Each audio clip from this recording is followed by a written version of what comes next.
भगवान शिव से गिरजा प्रश्न करती हैं। छोड़ दीजिए, छोड़ दिए छोड़ जाइए। आदित्य कर्म से नया भी होगा था जल्दी स्टार्ट हो। तो इसीलिए गिरजा कहती हैं, मैंने पहले सुनाया, हे देवों के देव महादेव,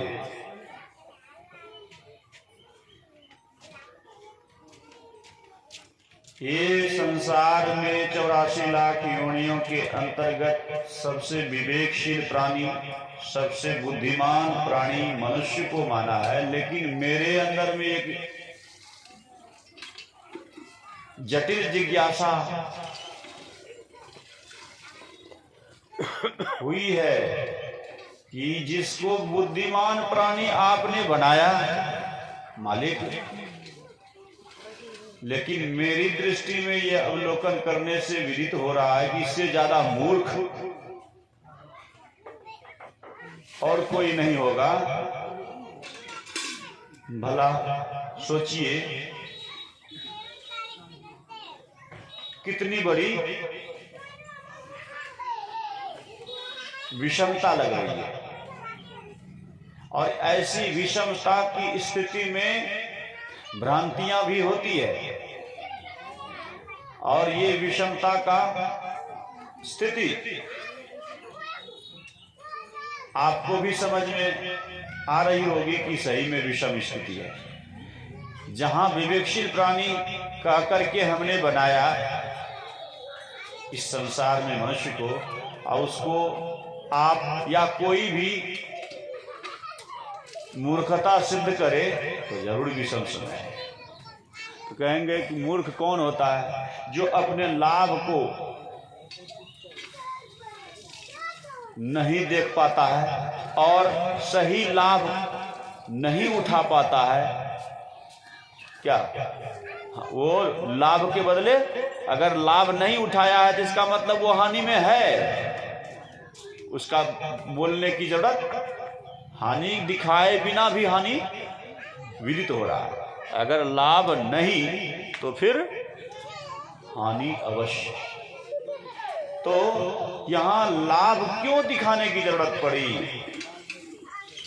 भगवान शिव को? आवश्यक क्यों पड़ा? हानि की स्थिति में देख करके मां सबसे ज्यादा दयालु होती है पिता से। पिता की वनस्पत मां ज्यादा भावुक, स्नेही और दयालु होती है। तभी मां कौन है? जगत जननी जगदम्बा गिरजा। जब एक सामान्य मां हमारे लिए पल पल की खबर रखने का प्रयास करते हैं, उनका हर एक श्वास मेरे जीवन के लिए है। हम संतान के, बच्चों के जीवन के लिए, चाहे वो मां पर्सनल जीवन में वो जो भी हैं, लेकिन अपने संतान के लिए वो केवल मां है। 4 प्रकार का जीवन होता है। एक पारिवारिक जीवन, एक व्यक्तिगत जीवन, सामाजिक जीवन, राष्ट्रीय जीवन। तो व्यक्तिगत जीवन में वो स्त्री है, नहीं महिला है। व्यक्तिगत जीवन में वो चाहे जो भी हो, लेकिन जैसे ही संतान का विषय आता है तो केवल वो मां हो जाती है, और मां केवल मां होती है बच्चे के लिए। आप समझ रहे होंगे कि मैं क्या कहना चाह रहा हूं। कोई भी स्त्रियां अपने व्यक्तिगत जीवन के लिए चाहे जैसी भी हों, लेकिन विचार संतान के लिए वो केवल मां होती हैं, और संतान के लिए मां के जितने गुण होते हैं उनमें उनके लिए सब कुछ होता है। उस संतान के लिए उनके अंदर में सब कुछ होता है जितने मां के गुण होने चाहिए।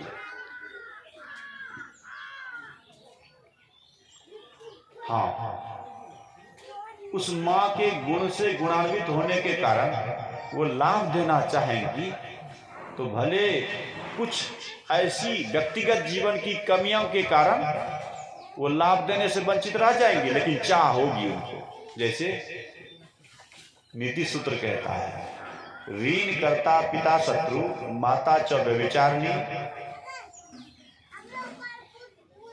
क्या कहते हैं? ऋण करता पिता शत्रु, माता च व्यभिचारिणी।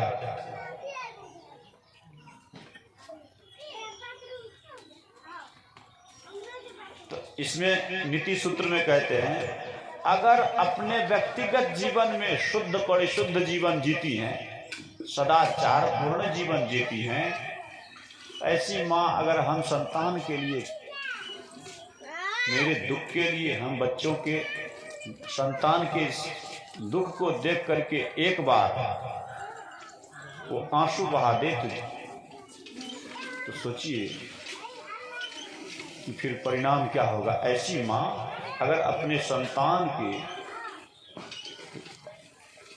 दुख को देखकर एक बार आंसू उठा दे, आंचल उठा दे, तो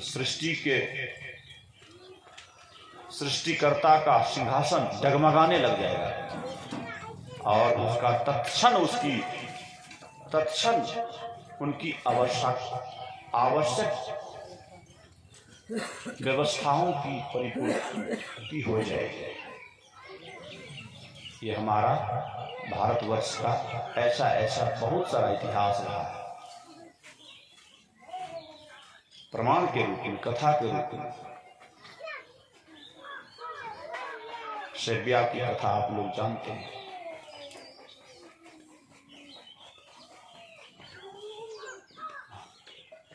हरिश्चंद्र की कथा आप जानते हैं। उनकी पत्नी सेव्या नाम, सेव्या ने आंचल उठाई थी। आप लोग सब कथा जानते हैं। तरह तरह से शेयर के माध्यम से, गांव के लोक भाषा में, नाच के माध्यम से, नहीं, ये सब सुनते हैं, सुने। नारदी वगैरह के भी माध्यम से बड़ा सुंदर वर्णन करते हैं, भले लोक भाषा में करते हैं, दिखा देते हैं, दृश्य उतार देते हैं, नहीं। तो सेव्या ने आंचल उठाई थी एक बार, तो वहां पुत्र था। पुत्र क्या था? अब अंतिम समय था, जीवन के दुखों के सारे सीमा पार नहीं। किस लिए दुखों की सीमा किस लिए पार कर गए थे? धर्म की रक्षा के लिए, अपने वचन के पालन के लिए नहीं, सत्य की सुरक्षा के लिए। विचार कीजिए, सत्य का अनुपालन। डोल जाइए थोड़ा, आसनी हिला भी सकते हैं। तो सत्य की रक्षा की बैठ जाए।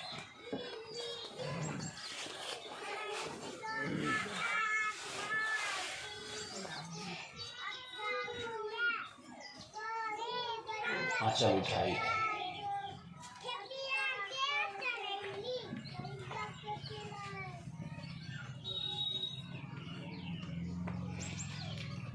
लेकिन क्या हुआ? ब्रह्मा विष्णु महेश और गुरु जी स्वयं सामने प्रकट हो गए। बचा कुछ? कहाँ पर ये घटना हुआ था? स्मशान घाट में। क्यों? पुत्र मर गया, आंचल नहीं उठाई। पति बिक गया है, उसमें भी उसका पति मोह उसको नहीं दबोच सका, उसे नहीं हिला सका। राज्य चला गया इतना बड़ा, उसमें भी उसको जरा सा भी दर्द नहीं हुआ। लेकिन कहाँ ये बल कहाँ से मिल रहा था उसको? सोचिए तो, पति के द्वारा पति के वचन, उसमें भी स्वप्न के वचन दिए गए, वचन स्वप्न में वचन दिए हैं। अभी विषय आपका सत्संग है ना, विषय सत्संग है।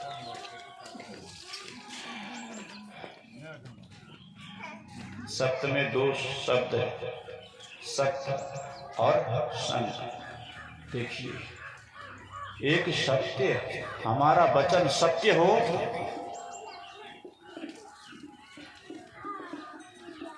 असत्य में न बदल जाए, हम झूठे न हो जाए, हमारा वचन झूठा न हो जाए। राज्य चला दिया, राज्य दे दिए, सहर्ष जो स्वप्न में बोले हैं उसको। स्वप्न में भी आप ही थे और जगह में भी आप ही हो। वचन तो आपका ही है, उन वचन से आपका अन्यासित संबंध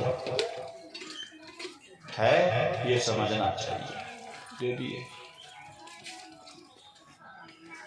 दक्षिणा के लिए बिक गए, उससे भी नहीं पूरा।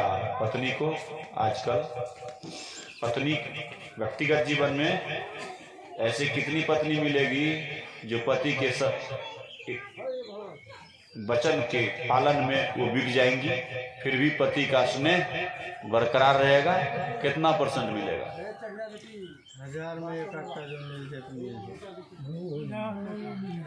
सुनिए, तो बिक गए, बिक गई, और बिकने के बाद, दूर होने के बाद चेहरे पर कोई मलिनता नहीं, कोई खामोशियां नहीं, कोई मानस विक्षेप नहीं, मन में कोई विक्षेप नहीं।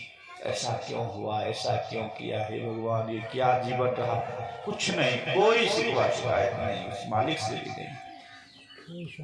क्यों? सत्य के ऊपर पूर्ण समर्पण, संपूर्ण समर्पण, अपने धर्म के प्रति, सत्य के प्रति। और आंचल, मैं कह रहा था कि माँ के यहाँ इस प्रसंगों से मुझे एक बिंदु लेना था, फिर दूसरा बिंदु भी लेने का। माइक सही नहीं, माइक सही करवाओ, चरचरावे सो दूर आवाज नहीं जाए, आवाज सही नहीं। साउंड को काट दीजिए, ऊपर का रहने दीजिए। हाँ, नीचे का छोड़ दो, साउंड काटिए, उसी को एडजस्ट करने में आपको गड़बड़ होता है। कहाँ की चल के ले सब लोग मत बोलिए। तो सुनिए, कह रहे थे कि माँ श्री सद्गुरु महाराज की जय। तो मैं कह रहा था इसमें एक बिंदु है सत्य, आपका विषय है सत्संग। ये प्रसंग किस पर आधारित है? सत्य पर, सब लोग जानते हैं, सत्य पर आधारित है। और इसमें से एक बिंदु मैं एक और दिखाना चाह रहा हूं। इन सारी कथाओं की जहां अंत होता है, उस प्रसंग को मुझे दिखाना था। एक सत्य पर आधारित है, ये सब जानते हैं आप लोग, पूरा सुनाना नहीं है। इसमें से कुछ हम अपने तरीके से, इसमें से एक कुछ बिंदु लेना है, आपको दिखाना चाहता हूं कि वहां अंत समय जब आया, इस सत्य के पथ के पथिक के जीवन में सत्य का अंतिम परीक्षा, वहां पर विषय का क्या आया था कि सेव्या ने आंचल उठाई। मैं कह रहा था, ऋण करता पिता शत्रु, माता च व्यभिचारिणी, रूपवती भार्या शत्रु, पुत्रा च अपंडिता। ऋण, कर्जखोर पिता संतान के लिए दुश्मन होते हैं। शत्रु, कर्जखोर, जीवन भर जैसे तैसे कर्ज लेकर के खाएगा, जैसे तैसे ऋणम कृत्वा घृतम पिबेत। ऐसे पिता पुत्र के लिए दुश्मन होते हैं, उनका व्यवहार, ये कर्म। अब माता च व्यभिचारिणी, माता अपने चरित्र से भ्रष्ट हैं। मुझे ये दिखाना था, माँ का वो व्यक्तिगत जीवन है, चरित्रों में कोई कमियां, वो उनका व्यक्तिगत जीवन है, व्यक्तिगत हो सकता है, लेकिन फिर भी वैसी भी माँ के जीवन में जो संतान है वो संतान को सुख देने की ही बात सोचते हैं, नहीं, सुख देने की बात सोचते हैं, उनके हित के लिए, उनके भावों में भी, उनके मन में भी, उनके मिजाज में भी अपने संतान के हर पल खबर रखने की इच्छा होती है नहीं, लेकिन वो खबर कितना रख पाएंगे, जितना उनके पास पावर है, बल है। तो यहां भाव दिखा रहे हैं, क्यों? मां जितना हित कर सकती है अपने संतान का, अगर उन चरित्रों को सुरक्षित नहीं रख सकी हैं तो वो जितना चाहती हैं, जितना वो करने के लिए इच्छा रखती हैं, वो नहीं कर पाएंगे। वो उनके व्यक्तिगत जीवन का असर इधर रहेगा, जो वो छटपटा करके देवी देवता क्या क्या उस वक्त माथा पटकेंगे, लेकिन होना वही होगा। उनके माथा पटकने का परिणाम संतान को मिलना चाहिए, सो नहीं मिलेगा। नहीं, अगर अपने को जोगा के रखे हैं, अपने को सदाचार संपन्न रखी है, अगर किसी को ऐसी मां जीवन में नसीब हुआ है, 100 में 100%, तो निश्चित रूप से उनके संतान के जीवन में किसी तरह की विडंबना आवे, अगर आ भी जाए वो काली घटा दिखते दिखते छट जाएगा, क्योंकि ऐसे मां का वर्धस्त हर संतान पर होता है, लेकिन मां का वर्धस्त जितना उनके पास, जितना उन्होंने शक्ति अर्जित कर रखी है, उसी से तो हमारी रक्षा, वो संतान की रक्षा कर सकेंगे। आज देखिए क्या है, पति बिछड़े हुए और पति के सामने खड़ी है, पुत्र शव के रूप में, मुर्दे के रूप में पड़ा है, और अपने से आप जानते हैं, यहाँ की परंपरा है, आप लोग सब जानते हैं कि माताएं शव उठा करके नहीं जाती है, नहीं, मुर्दे के साथ मां नहीं जाती है, स्त्रियां नहीं जाती है, लेकिन संसार का एक ही मां हुई है कि अपने से लाश उठा करके गई है स्मशान, और उसमें भी जवान बेटा अपने से लेकर के गई।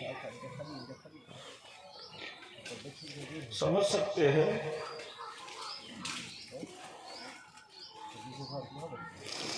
इतनी दुखिया मां इतिहास में दूसरी नहीं हुई।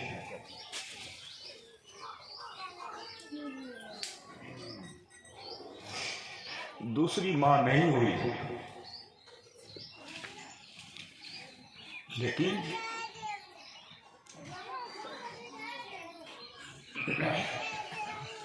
आज देखिए दृश्य, स्मशान घाट में मां खड़ी है, सेबिया खड़ी है, पुत्र लाश के रूप में पड़ा है, पति सामने खड़े हैं, वो नहीं चिन्ह पा रहे हैं, कौन? हरिश्चंद्र नहीं पहचान सक रहे हैं, लेकिन सेबिया क्योंकि बरसों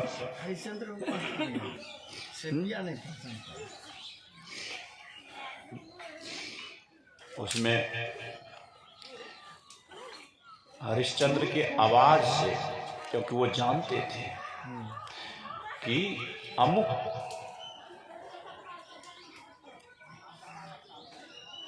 के हाथ बिका है और अमुक के हाथ बिका है और अमुक काम करते हैं, ये जानकारी थी। लेकिन हरिश्चंद्र को ये जानकारी नहीं थी वो क्या काम करती है,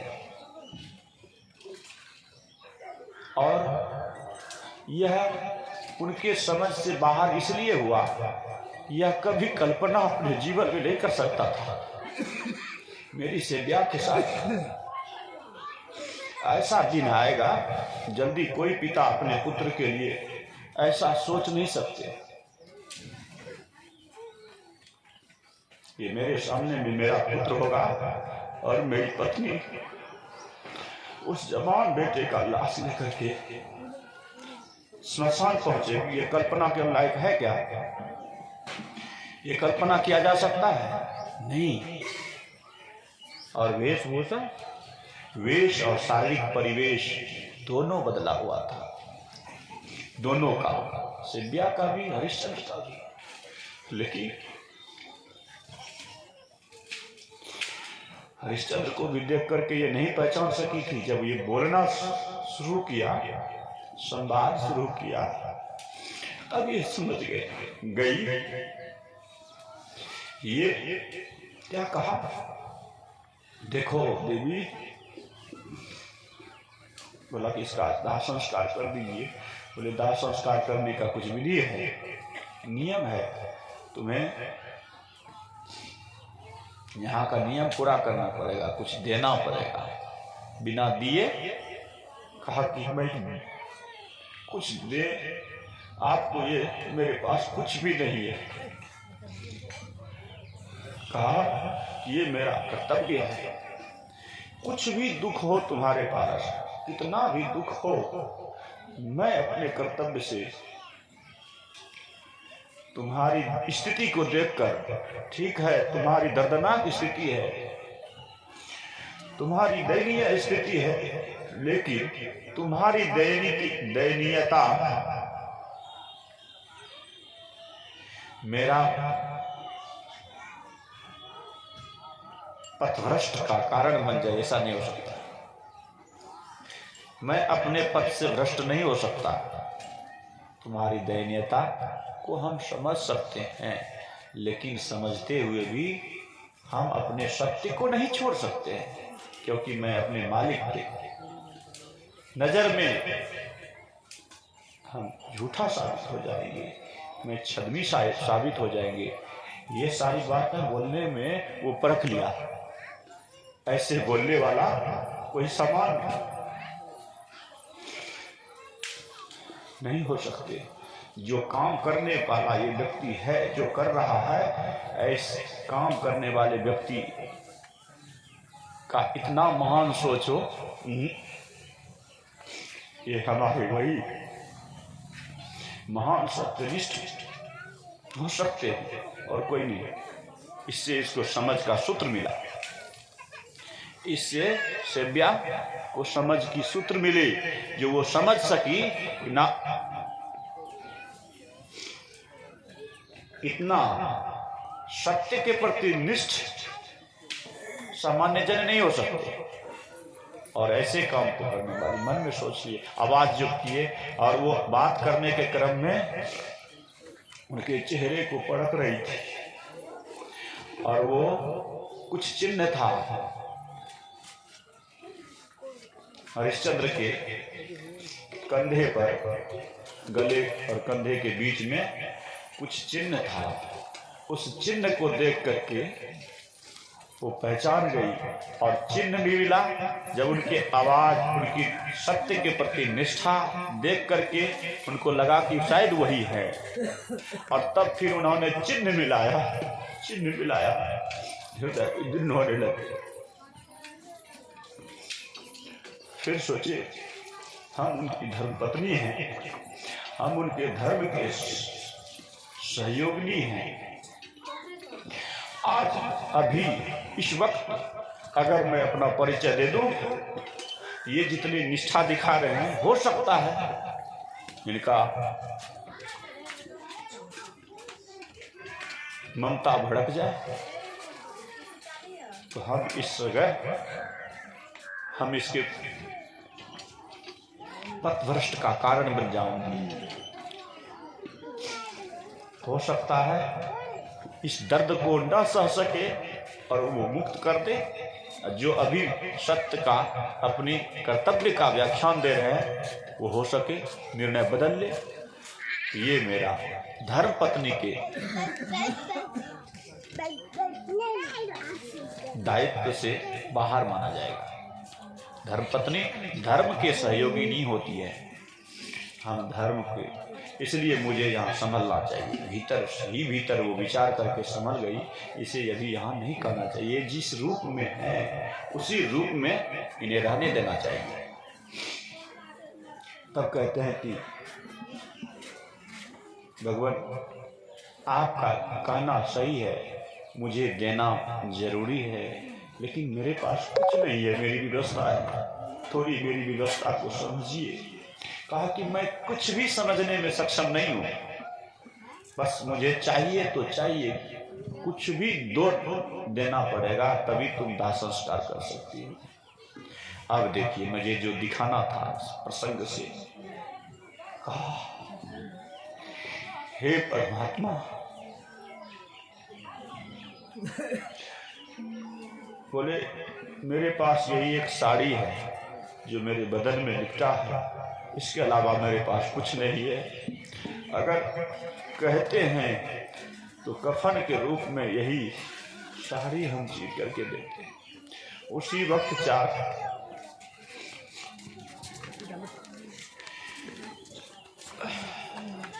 जब साड़ी चीरने लग गई, आंचल साड़ी के तरफ से जो कुछ माताएं होती हैं जिसकी लंबी आंचल होती है, आंचल पर हाथ रख करके ऐसे चीरना चाहती है, ऐसे आधा है ना, ऐसे आंचल रखती है बहुत माई आगे आंचल ऐसे उठाए, खोछा हो गया, ऐसे उठा करके खोछा के तरह से जैसे आंचल चीरना चाहती है,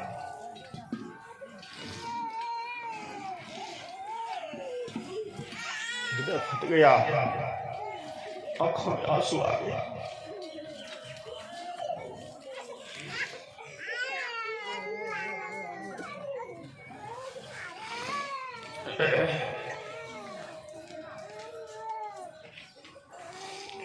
आंखों से झरझर आंसू, झरझरा गया आंसू, बस इतनी।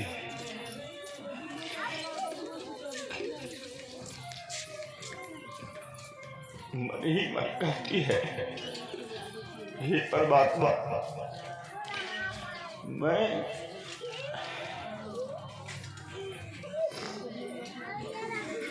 ऐसी अभागिनी मां हूं जो अपने पुत्र को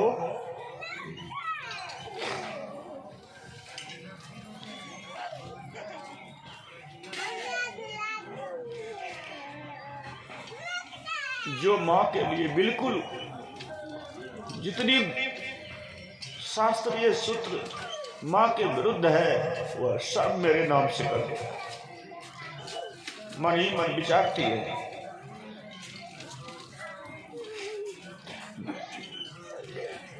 शास्त्रीय सूत्र है, शास्त्र कहता है कि मां को स्मशान तक नहीं आना चाहिए, केवल आने के लिए मना है, साथ में अर्थी के साथ में। आज बिना अर्थी का मैं गोद में लाया हूं, ये मैं पहली मां हूं। मन ही मन विचारती है। दूसरी, उसमें भी कोई दाह संस्कार की तक व्यवस्था नहीं मेरे पास है, और दुनिया शास्त्र कहता है मां के आंचल में 33 करोड़ देवता हूं।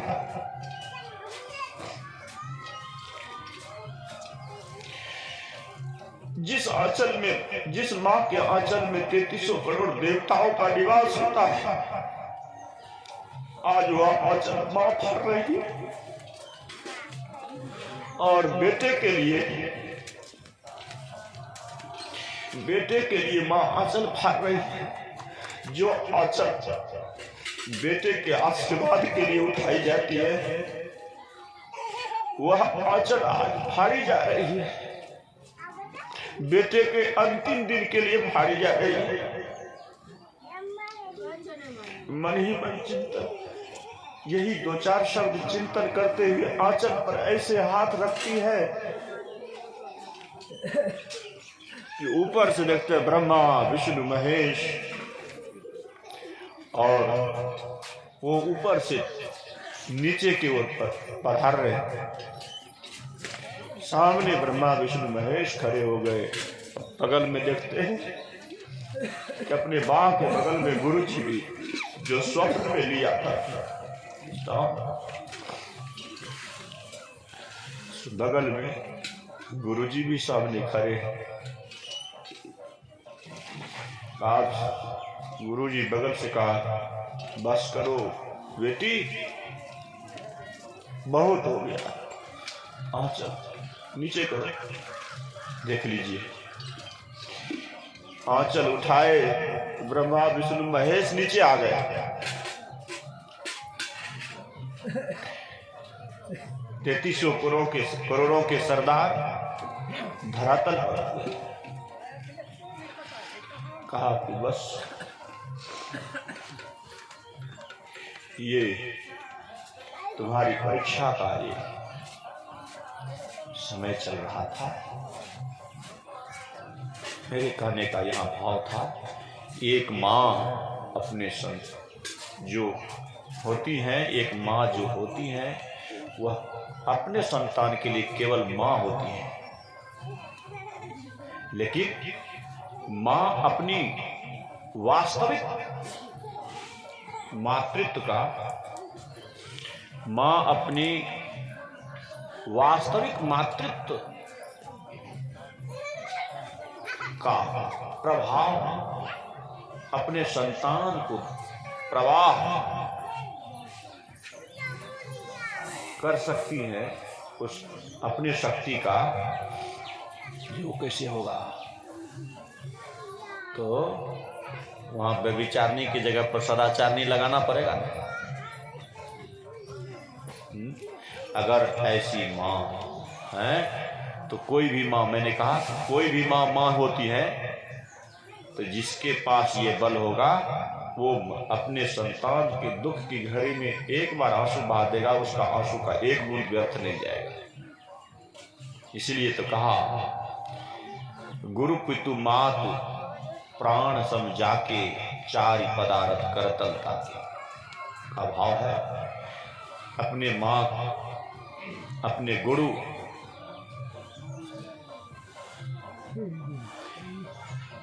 और अपने गुरु और माता पिता, अगर इनको प्राण के समान प्यार करते हैं जो संतान, चारों पदार्थ केवल प्राण के समान प्यार करने का भाव है, स्थूल सेवा करके इसको खुश कर लें। बस आपके लिए संसार में कोई भी सुख समृद्धि का और ये एक्स्ट्रा पुरुषार्थ करने की कोई जरूरत नहीं पड़ेगा, और एक्स्ट्रा देवी देवताओं के दरवाजे खटखटाने की जरूरत ही नहीं पड़ेगा। चार ही पदार्थ कर्तव्य ताकि अर्थ धर्म का मोक्ष, तो कहेंगे ये मोक्ष, बाबा तब ध्यान भजन करने की जरूरत नहीं ना है, इसी से होगा। मोक्ष 4 प्रकार का होता है, इसमें से 3 में से कोई मिल सकते हैं, लेकिन संतमत प्रिय मोक्ष जो है वो कैवल्य मोक्ष है। तो सारूप्य, सायुज्य, सालोक्य, ये 3 हैं, उसके बाद केवल मुक्ति। तो कहते हैं, मैं कह रहा था आंचल उठा दे, यहीं से लेना था। एक माँ आंचल उठाई तो त्रिभुवन देव धरातल पर आ गए। सोचिए किस कारण से?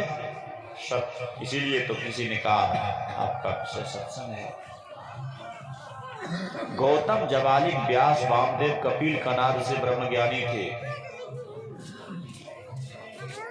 अर्जुन सम वीर, अमरीश सम महान भक्त, हरिश्चंद्र, कर्ण समान यहाँ दानी थे।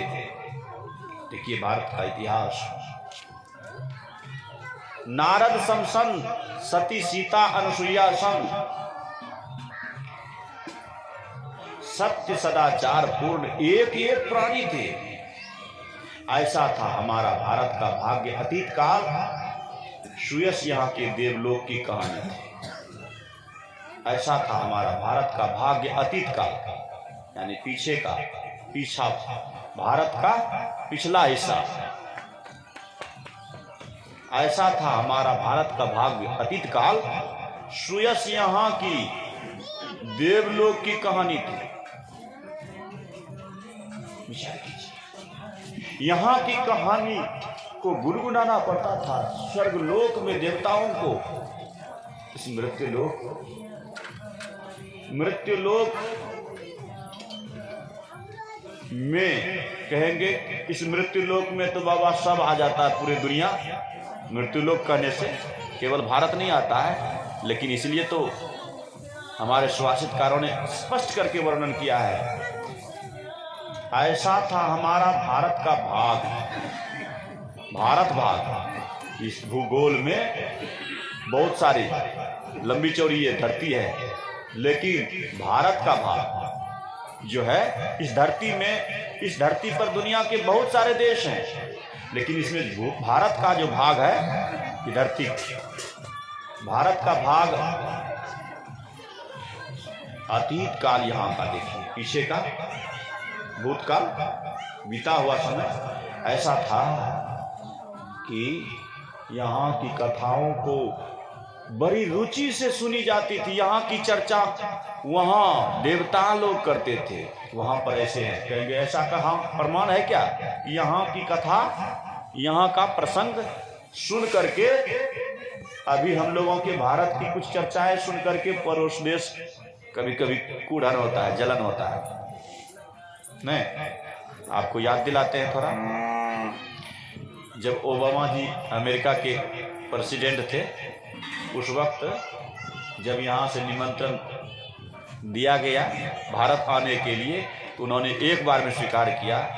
तो बगल के कुछ पड़ोसी देश बहुत सारी भ्रांतियां फैलाने लगे। हाँ, यहाँ का तुरंत ले लिए, हमको नाम ही बता देते हैं, पाकिस्तान तिलमिला गया था।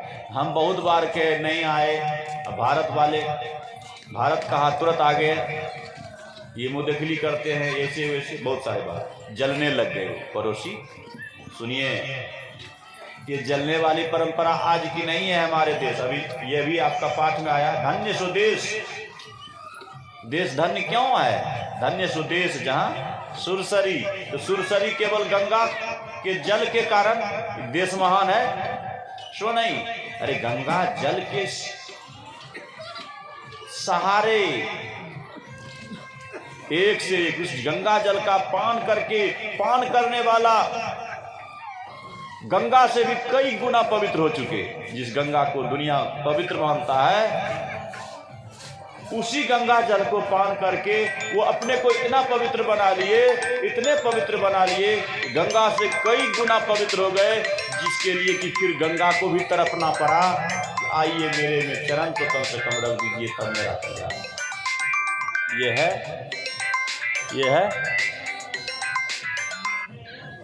गंगा।